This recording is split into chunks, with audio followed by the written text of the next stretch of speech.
The planet 442b was a frozen ball of ice and rock. It circled a small red star that gave little warmth. The sky was always dark, painted in shades of deep red and purple. Snow fell for months without stopping. The ground was hard as steel. But humans had come here anyway. They built a colony called New. 2,000 people lived inside giant domes made of thick glass and metal. They grew food in heated greenhouses. They mined precious metals from the frozen mountains. They made this dead world their home. Stood at the window of her laboratory and watched the endless snow fall. She was 32 years old with sharp eyes and quick hands. She worked as the colony's chief science officer. Her job was to study this world and everything on it. She loved the quiet of this place. She loved the mystery of it. But tonight, something felt wrong. Her computer showed strange readings. Electromagnetic signals were coming from the northern edge of the colony. They were weak, almost invisible, but they were there. Something had landed in the snow. Walked down the long hallway to the security office. The lights above her flickered twice. She did not think much of it. The power systems always acted strange during solar flare season. Sat at his desk surrounded by screens. He was a big man with a serious face. He had served in the military for 15 years before coming to this colony. Now he kept everyone safe. At least he tried to. "I found something," said. She showed him her data pad. Looked at the numbers and frowned. "Sensor ghosts," he said.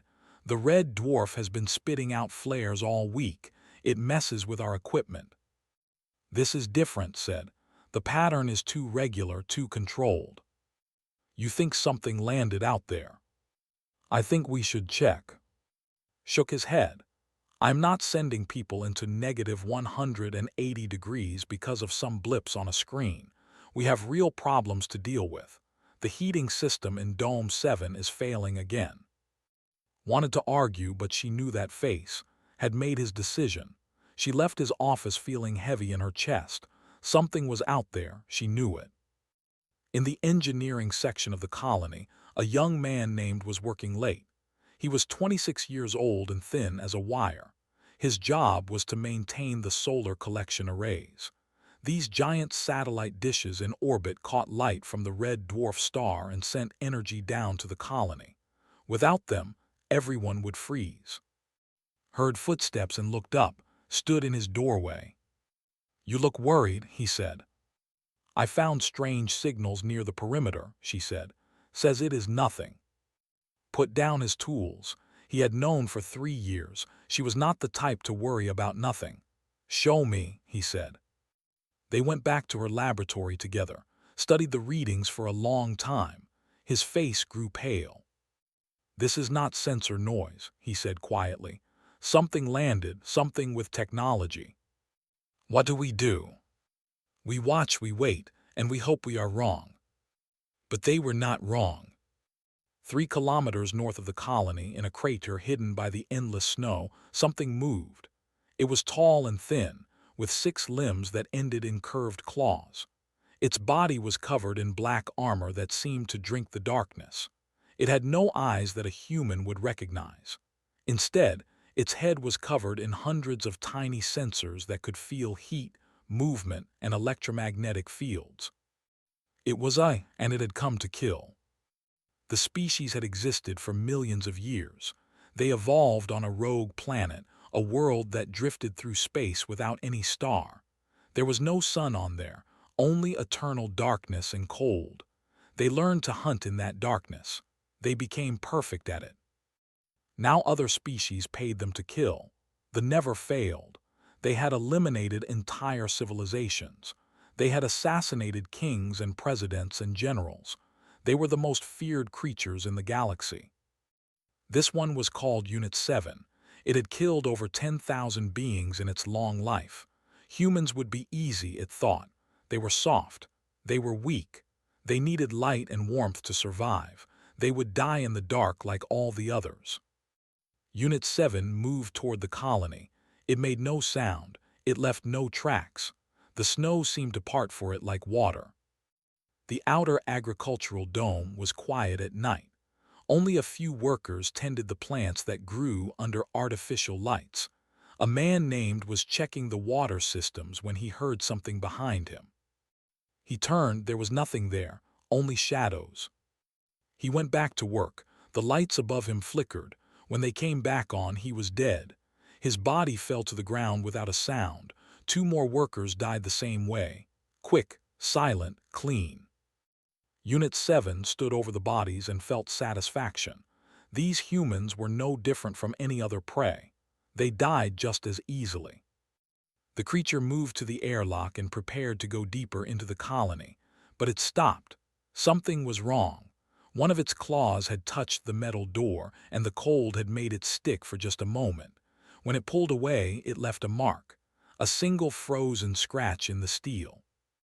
Unit 7 did not make mistakes. It did not leave evidence. But the cold here was different from home, deeper somehow. It would need to be more careful. The creature vanished into the darkness between the domes. The next morning was eating breakfast when the alarm sounded. Red lights flashed. Voices shouted. She ran to the agricultural dome with everyone else.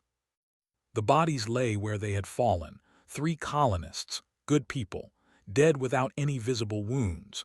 Their faces were frozen in expressions of surprise. They never saw what killed them. Stood over them with his jaw tight, he looked at. She saw something in his eyes that she had never seen before. Fear. "What did this?" someone asked. Nobody answered. Nobody knew. Knelt beside one of the bodies. She was a scientist. She looked for evidence. She found nothing. No blood, no marks, no sign of any weapon. Then she saw the airlock door. The scratch in the metal was thin and curved. It looked like it was made by a claw, a very large claw. She touched it with her gloved finger and felt the cold bite through the fabric. "Something came through here," she said. Something asked. Something not human. The colony erupted into chaos. People shouted and cried. Children were pulled close by their parents. Guards ran to their posts with weapons they did not know how to use against an enemy they could not see. Found in the crowd, his face was white as the snow outside. "I searched the database," he said. "The electromagnetic signature from last night. It matches old records from the Galactic Council archives." "What records?" Swallowed hard. "The signal matches technology." Felt her blood turn to ice. She had heard stories about everyone had. They were legends, nightmares that parents used to scare children, but they were also real. "Why would it come here?" she asked. "The Galactic Council is voting next month," said. "They are deciding whether to accept humanity as members. If we join, we get protection. We get trade. We get power. And someone does not want that to happen.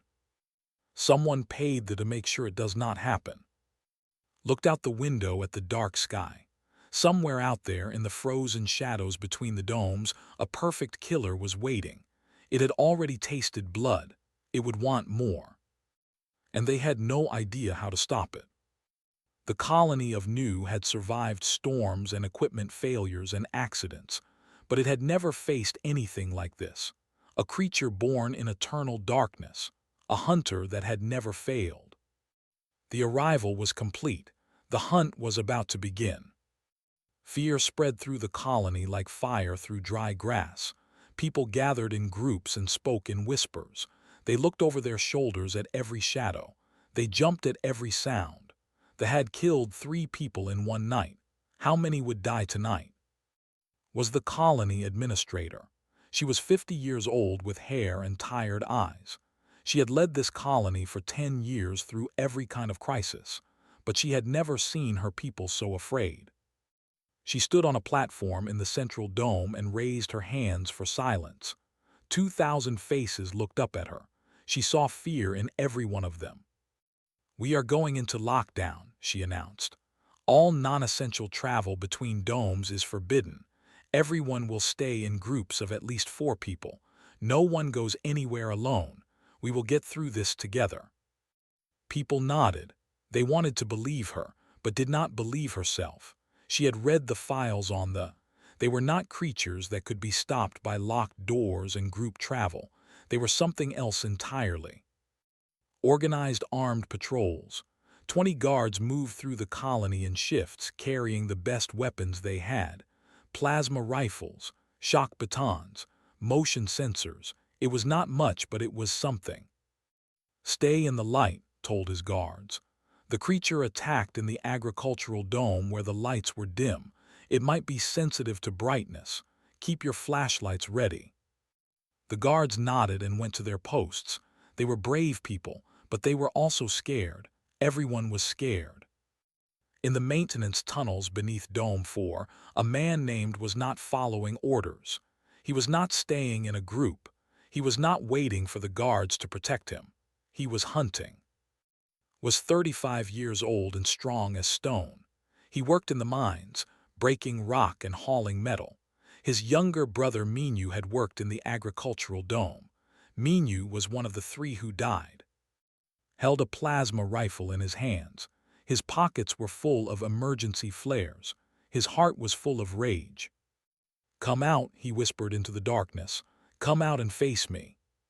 He was not alone. 4 other miners had joined him. They had all lost friends or family to the creature. They wanted revenge. The tunnels were cold and dark. The lights here were old and weak. They flickered every few seconds, creating dancing shadows on the walls. Water dripped from pipes. The air smelled like rust and ice. "Maybe we should go back," one of the miners said. He was young, barely 20, and his hands were shaking. "Go back if you want," said. "I am not leaving until this thing is dead." They moved deeper into the tunnels. The sounds of the colony faded behind them. Soon there was only silence and darkness and the sound of their own breathing. Then the lights went out. Complete darkness fell like a hammer. The miners screamed and fired their weapons blindly. Plasma bolts lit up the tunnel in flashes of blue and white. In those flashes, saw something moving, something tall and thin and fast. Died first. One moment he was there, the next he was gone. His scream cut off before it could really begin. Another miner fell, then another. Bodies hit the ground with soft thuds. Fired and fired until his rifle overheated. He grabbed a flare from his pocket and lit it. Red light exploded through the tunnel. The creature was right in front of him. It was horrible. Its black armor seemed to swallow the light. Its limbs were long and sharp. Its head turned toward him, and he saw those hundreds of tiny sensors all focusing on his face. The move to kill him, but then something happened. The red light from the flare touched its body. The creature made a sound, a high-pitched shriek that hurts ears. Its armor cracked. Smoke rose from its body. The creature retreated into the darkness. It fled from the light. He ran faster than he had ever run in his life. He burst out of the tunnel and collapsed in the main corridor of Dome 4. Guards found him there, covered in sweat and shaking like a leaf. "It is afraid," he gasped. It is afraid of the light." They took him to the medical bay. A doctor named treated his wounds. He had cuts all over his arms and chest from where the creature had scratched him. He was lucky to be alive. He was the only one who came back from the tunnels. Came to see him as soon as she heard, was with her. They listened as told his story. "The flare heard it," he said. His voice was weak but certain. "Its armor cracked. It screamed and ran away." "A flare," said softly. She looked at. "Emergency flares produce ultraviolet light." "UV radiation," said. His eyes went wide. "They evolved on a rogue planet, a world with no star. They have never been exposed to stellar radiation. Their bodies cannot handle it," said. "They are photophobic, not just afraid of light, damaged by it." This was the first real hope they had found. The creature was not invincible. It had a weakness. Light itself was a weapon against it. But even as they celebrated this discovery, the was not finished. Unit 7 had retreated to the space between Dome 3 and Dome 4. It was hurt and angry. The red light had burned its body. The pain was unlike anything it had ever felt. On it there was no light, only comfortable darkness. These humans were different from other prey. They fought back. They carried light with them. They were dangerous. But Unit 7 had not survived 10,000 hunts by giving up. It would adapt. It would change its tactics. It would kill them all, one by one, in the moments when their lights flickered, in the seconds between brightness and darkness. And it sent a message to its handlers far away in space. Mission proceeding, minor complications, the prey is adapting, I will adapt faster. The night passed slowly. Guards patrolled every corridor with flashlights blazing. People huddled in their homes with every light turned on. The colony burned through its power reserves at 3 times the normal rate. Morning came, or what passed for morning on this dark world. The red dwarf star rose above the horizon, painting the sky in shades of blood and rust. It was not much light, but it was something. Called a meeting of all senior staff. Presented her findings about the creature's weakness. People listened with hope in their eyes. "We need more light," said. "We need to turn this colony into a beacon." "Our power systems cannot handle that," said. "We would burn out the generators in 2 days." "Then we need another solution," said. Stood up. "The creature is hurt. It will be more careful now, but it will not stop. The never stop. We need to do more than defend. We need to attack." "Attack how?" someone asked. "I do not know yet," admitted.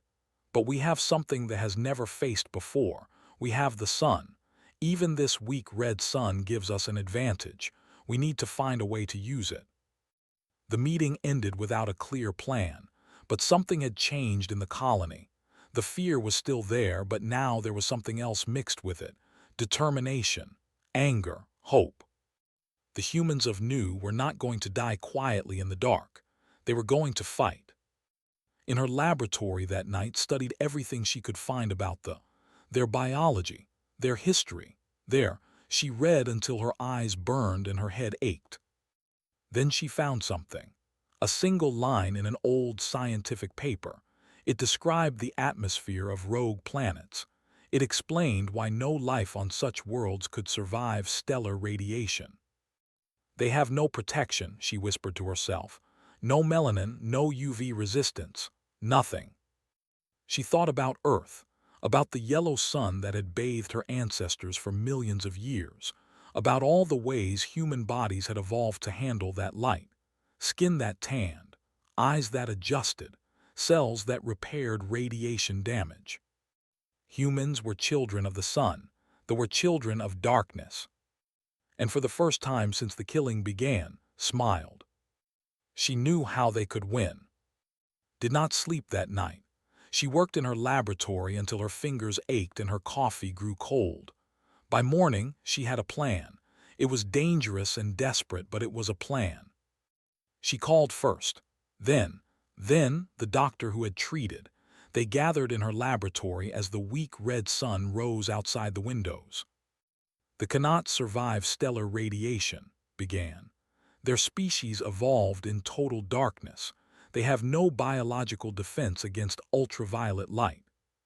"We know this," said impatiently. "But we cannot carry flares everywhere. We cannot turn the whole colony into a light bulb." "We do not need to," said. "We need to think bigger." She pulled up a display on her screen. It showed the satellite array orbiting high above the planet. Dozens of giant dishes floating in space, collecting light from the red dwarf star.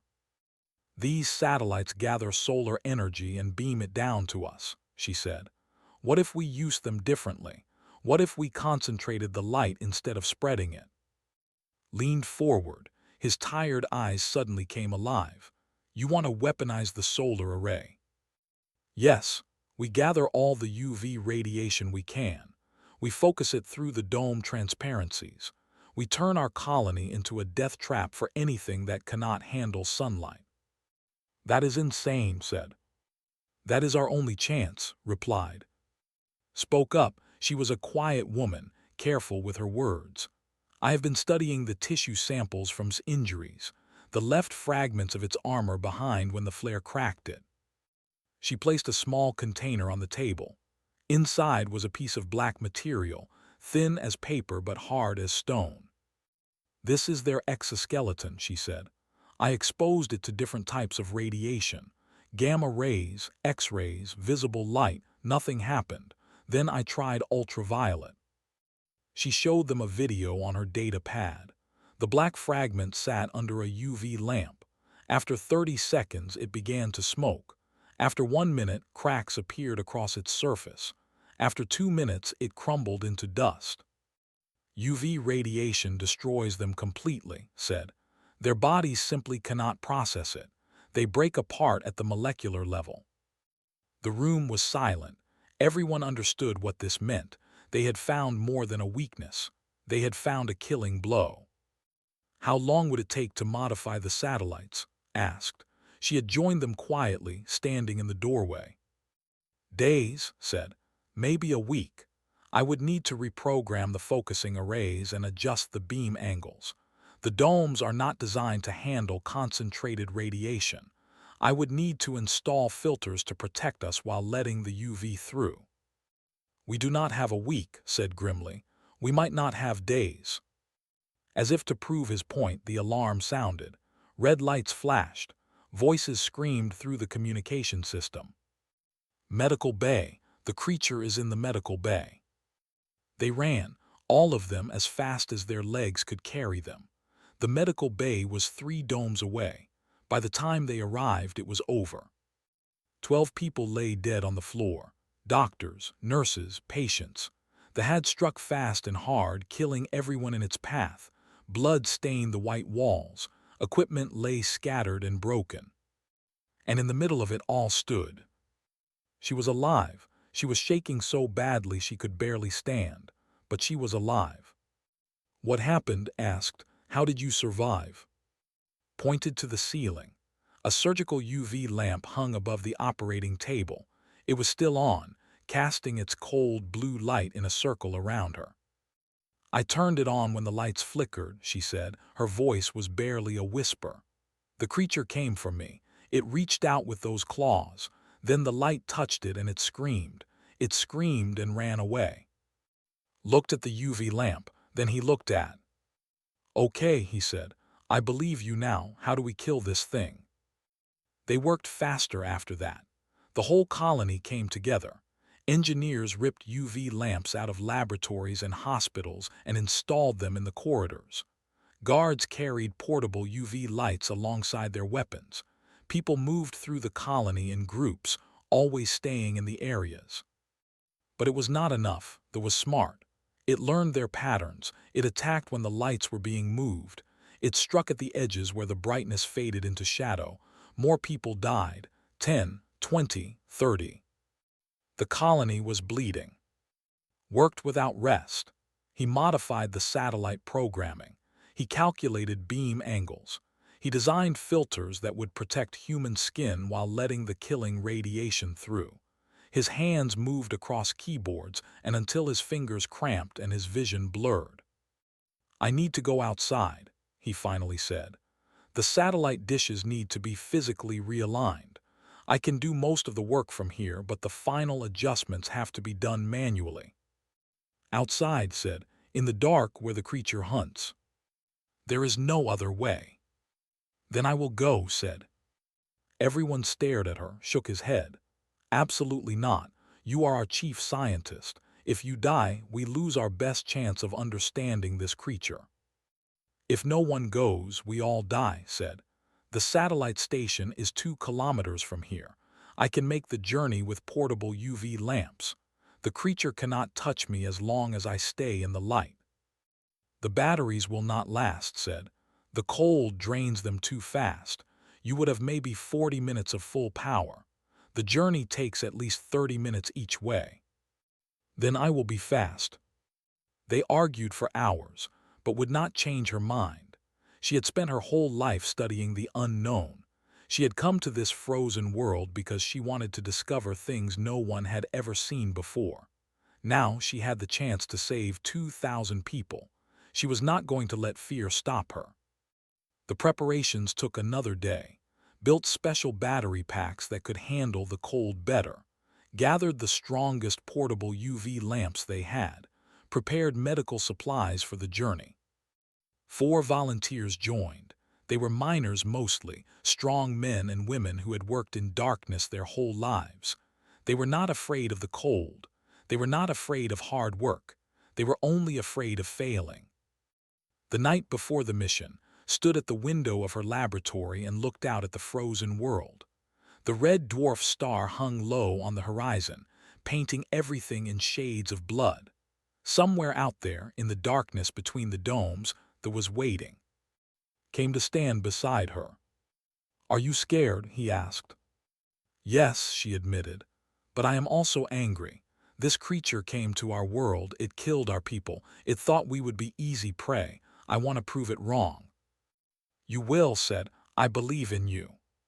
Smiled, it was a small smile, tired and fragile, but it was real. "When I reach the station, I will send the signal," she said. "You have to be ready. The moment the dishes are aligned, you activate the system. Do not wait for me. Do not hesitate, just do it. And if you are still outside." Was quiet for a moment. "Then I will watch the sun rise," she said, "and I will know that we won." She turned away from the window and went to prepare. Tomorrow she would walk into the dark. Tomorrow she would face the perfect killer. Tomorrow everything would change. The children of the sun were going to war. The airlock hissed open and cold rushed in like a living thing. Felt it bite through her suit, through her skin, into her bones. The temperature outside was -180 degrees. Cold enough to freeze blood in seconds. Cold enough to kill. She stepped out onto the ice. The 5 UV lamps on her suit blazed to life, creating a bubble of harsh blue light around her. 4 volunteers followed close behind. Their names were, and, good people, brave people. "Stay tight," said through the radio. "Keep moving, watch your battery levels." They began to walk. The surface of 442B was beautiful in a terrible way. Ice stretched in all directions, glittering under the faint red glow of the distant sun. Mountains rose in the distance, their peaks lost in frozen clouds. The sky was purple and black, filled with stars that had watched this dead world for billions of years. And somewhere in that darkness, something was watching them. Unit 7 moved through the shadows like smoke. It had seen the humans leave their dome. It had seen their lights. It understood what they were trying to do. They were going to the satellite station. They were going to use the star against it. The creature felt something it had never felt before. Not fear exactly, but something close to it. Respect, perhaps. These humans were smarter than other prey. They adapted fast. They fought hard. But they would still die. They had to die. Unit 7 had never failed a contract. It would not fail now. They began to follow the group of humans across the ice. It stayed just outside the reach of their lights. It watched. It waited. It was patient. Checked her data pad as they walked. The satellite station was still 1.5 kilometers away. Her battery showed 72% power. They were making good time. Maybe they would actually survive this. Then screamed. It happened so fast. One moment she was walking beside, her light blazing bright. The next moment her lamp flickered, just for 2 seconds, and something pulled her into the darkness. Shouted, she swung her lamp toward the sound of screaming. The light caught something tall and black retreating into the shadows. His body lay on the ice, already freezing, already dead. "Keep moving," ordered. Her voice shook, but she forced it to stay steady. "We cannot stop, keep moving." They ran. The ice was slick under their boots. The cold burned their lungs with every breath, but they ran.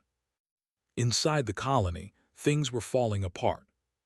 Sat at his control station, watching signal move slowly across the map. He also watched something else. They had done something unexpected. It had split itself. "Spawning," said, reading the medical sensors. "The creature released biological material. It is creating smaller versions of itself." "Cursed, how many?" 12, maybe more. The spawn units were not as large or as smart as Unit 7, but they were fast and deadly. They burst through the maintenance tunnels like a plague, attacking guards and civilians alike. The UV lamps stopped some of them. Others found paths through the shadows. "We need more light," shouted. "Redirect all power to the corridor lamps." Engineers scrambled to obey. The colony blazed brighter than it ever had before. Power reserves dropped rapidly. They would burn out their generators in hours at this rate. But it was working. The spawn units could not advance through the areas.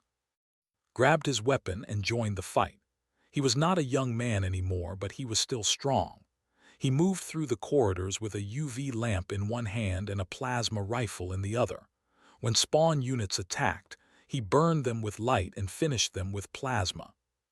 Bodies lay everywhere, human and both. The colony had become a battlefield. Said through the radio, "How long until reaches the station?" 15 minutes, maybe 20. "We do not have 20 minutes. "Then hold the line, she is almost there."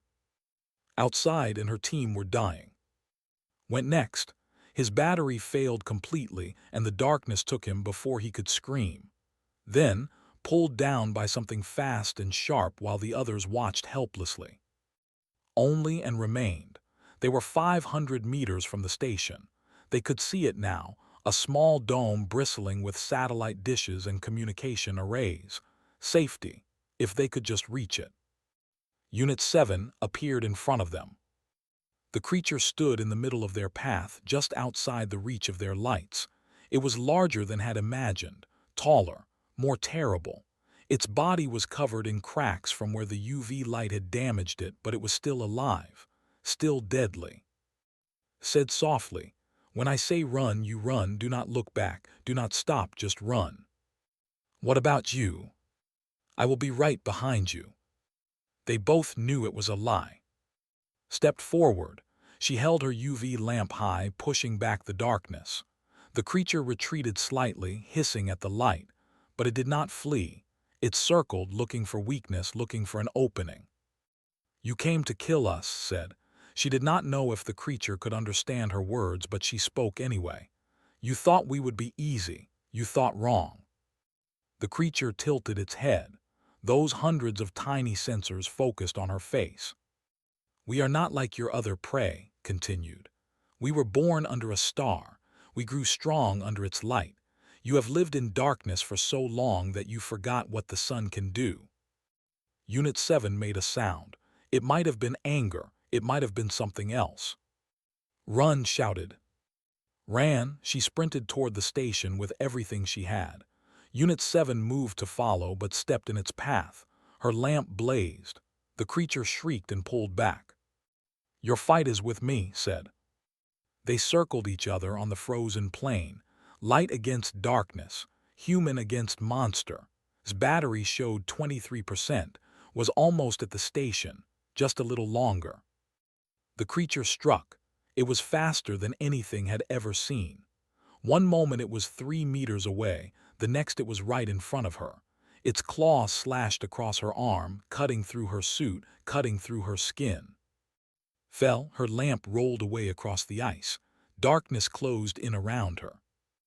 Unit 7 stood over her, its killing limb raised. This human had caused it pain. This human had almost stopped its mission, but now it was over. Then a voice crackled through radio. "I am in. I am activating the alignment sequence." She had reached the station. She was alive. Looked up at the creature above her. She smiled through her pain. "You lose," she whispered.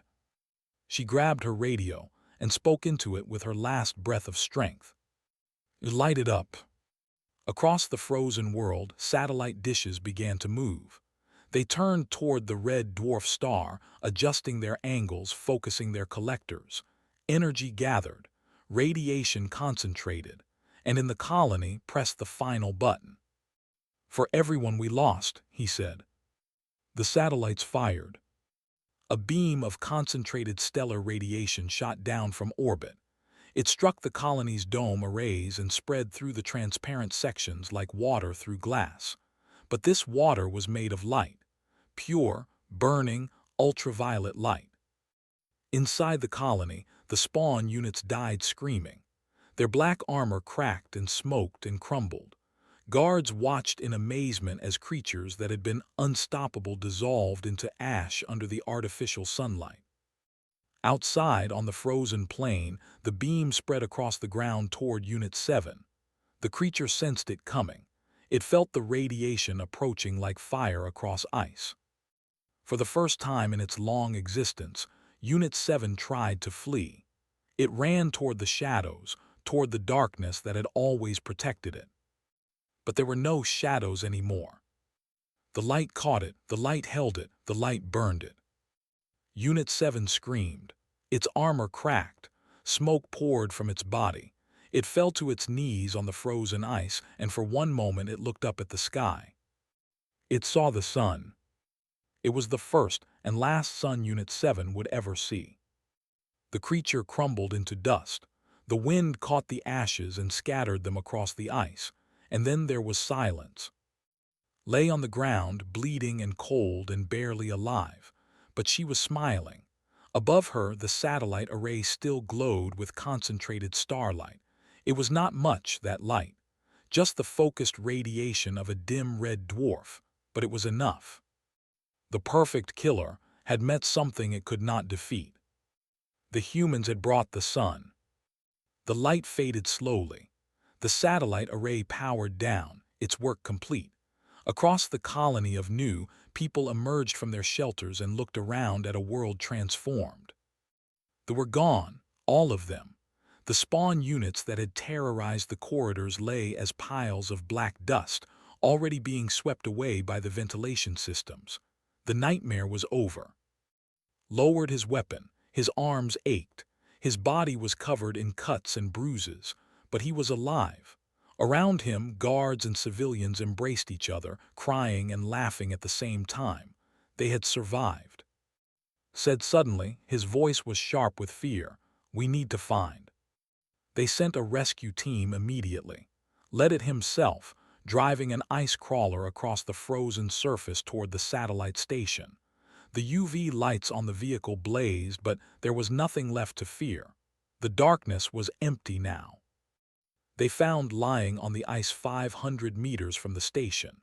Was kneeling beside her, pressing her hands against the wound on its arm, trying to stop the bleeding. "She is alive," said, her voice cracked with relief. "She is alive." They rushed back to the colony. Was waiting in the medical bay, which had been cleaned and repaired after the attack. She worked for 3 hours, stitching wounds and replacing lost blood. When she finally stepped back from the operating table, her hands were shaking. "She will live," said. "She lost a lot of blood and the cold damaged some tissue, but she is strong. She will recover." Sat beside's bed all night. He watched her breathe. He watched her dream, and he thought about everything that had happened, everything they had lost, everything they had gained.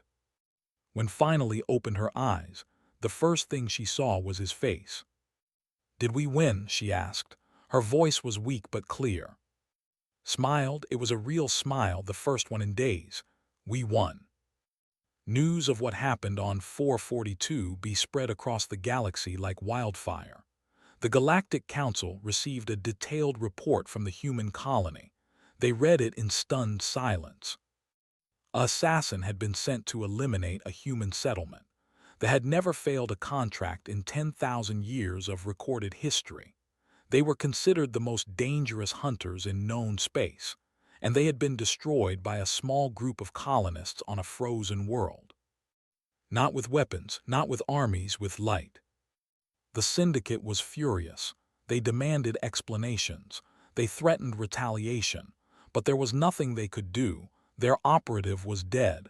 Their reputation was shattered. A representative from the council, a being from a twilight world called, addressed the assembled species.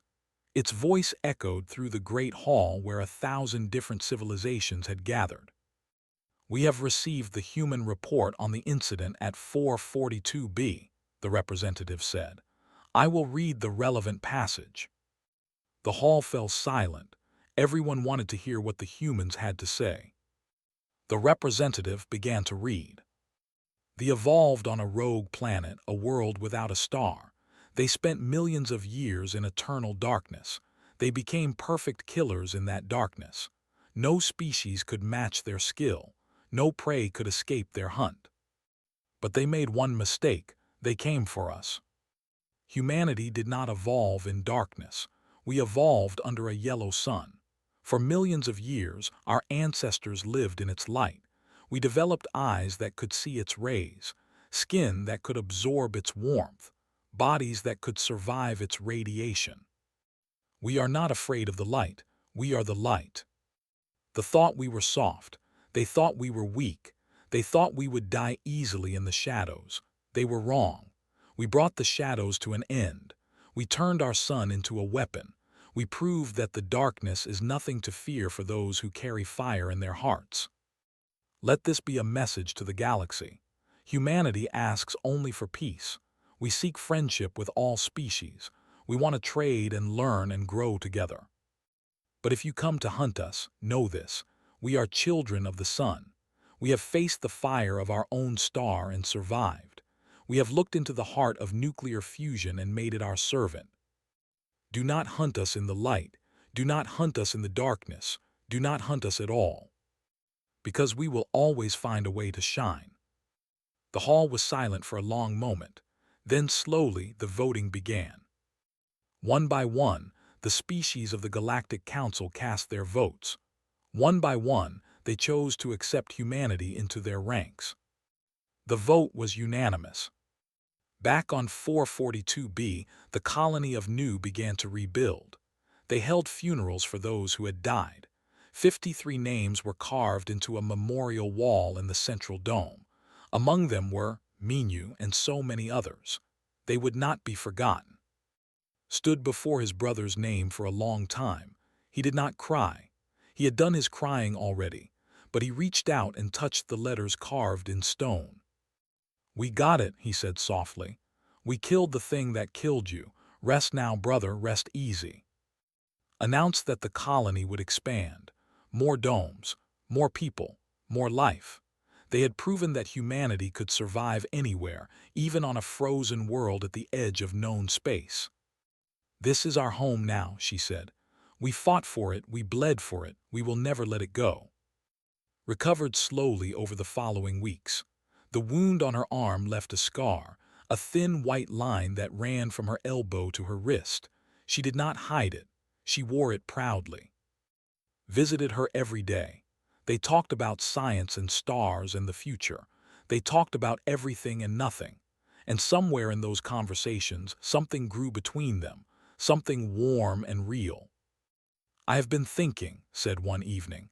They were sitting in her laboratory, watching the red dwarf star sink below the horizon. "About what we did, about what it means." "What does it mean?" asked. "We are not special," said. "Humans, I mean. We are not the strongest species. We are not the oldest or the most advanced." "Then what are we?" Smiled. It was a tired smile, but also a hopeful one. "We are survivors. We take whatever the universe throws at us and we adapt. We change. We overcome. A creature from a world of eternal darkness came to kill us and we killed it with a star. That is what we do. We find a way." The red sun touched the horizon and began to disappear. But the colony was bright with artificial light. Thousands of lamps blazed in the domes, pushing back the darkness, defying the cold. In the engineering section, made final adjustments to the satellite array. It was now a permanent defensive system, ready to focus stellar radiation at a moment's notice. The light would always be there if they needed it. In the security office trained new guards. They were young and eager and determined to protect their home. He taught them everything he knew, and he taught them one thing more. "Never underestimate humans," he said. "Others in the galaxy look at us and see a weak species, a small species, a species that should be easy to conquer. They are wrong. We carry something inside us that cannot be killed, call it stubbornness, call it courage, call it whatever you want, but it is there, and it will never go away. In the medical bay, continued her research. She studied the remains of the, trying to understand their biology, their weaknesses, their strengths. Knowledge was power. The more they knew about the galaxy's dangers, the better they could protect themselves. And in the memorial dome, the names of the fallen glowed softly under eternal lights. 53 lives given so that 2,000 could continue. 53 heroes who would never see the sunrise but who made the sunrise possible. The galaxy had sent its deadliest hunter to extinguish humanity's flame. Instead, it learned what happens when you threaten a species born in fire. They had entered the darkness of space as unstoppable killers. They had ended as dust on a frozen plain, scattered by winds they never felt on their sunless world. Their last sight was a star. Their last breath was stolen by light. And humanity, the small species from the tiny blue world, took its place among the stars. Not as conquerors, not as destroyers, but as survivors, as children of the sun, as a people who would never stop fighting, never stop hopping, never stop shining. The darkness between the stars is vast and cold and full of terrors. But wherever humans go, they carry their fire with them. And in that fire, even the darkness must burn.